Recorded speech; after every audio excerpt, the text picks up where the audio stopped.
La vengeance d'un milliardaire grec. Bien sûr, il est plein aux as. Elle a très peu de moyens. Une petite main qui assure le bon déroulement des festivités des nantis. Mais il ne l'a pas toujours été. Bon, la classique rencontre, la chute. Ils ne se connaissent pas mais devraient se haïr. Monsieur est très entreprenant et ouvre le jeu de la séduction. Alors ce n'est pas la naïveté, voire la stupidité de cette jeune dame qui m'a attiré. Ce qui m'a attiré dans cette histoire, c'est ce que j'appelle l'autre classique, les retrouvailles. Elles auraient pu être, à mon sens, un peu mieux développées, mais bon. Alors, il y a presque tous les ingrédients que je cherche quand je lis un Harlequin. D'abord, il est plein aux as. C'est bien, mais pas absolument nécessaire. Il est sûr de lui et elle plutôt introvertie, limite naïve, voire, on pourrait dire stupide. C'est abusé même. Mais bon, il faut bien.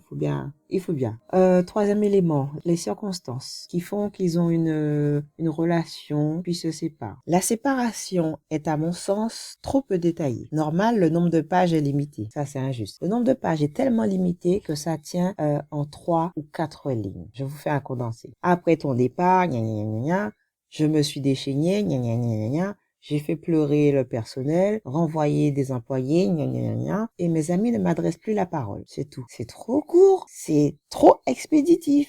Moi, j'ai besoin de plus de détails à ce moment-là, surtout ce moment-là. Quatrième ingrédient incontournable, les retrouvailles. Et bien sûr, après les retrouvailles, la surprise de fin. Vous devinez déjà ce que c'est. Je ne dirai rien de plus. Alors, je comprends très bien que ce ne soit pas facile de trouver sans cesse de nouvelles idées pour de nouvelles histoires. Ce doit être un défi de se renouveler alors que le schéma est toujours le même. Quoi qu'il en soit, moi, ça me plaît et je les enfile par 5 voire plus les Harlequins.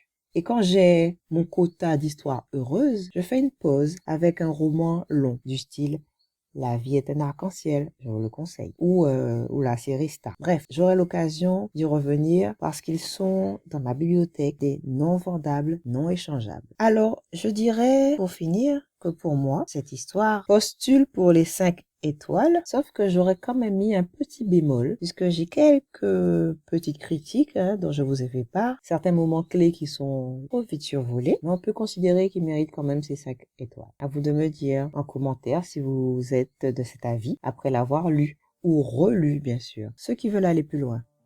La vengeance d'un milliardaire grec, 4e de couverture. Angèle n'a pas le choix. Si elle veut sauver les siens de la ruine et offrir à sa sœur les moyens d'élever décemment son bébé, elle va devoir accepter l'ignoble marché que lui propose Léo Parnassus, l'ennemi juré de sa famille. En effet, le milliardaire grec exige qu'elle devienne sa maîtresse et le reste jusqu'à ce qu'il se lasse d'elle. À cette seule condition, il lui apportera son soutien. Et si elle refuse, c'est toute sa famille qui en pâtira. Voilà pour la 4e de couverture. Si vous partagez mes quelques commentaires, n'hésitez pas à me le dire. Allez, ciao, ciao!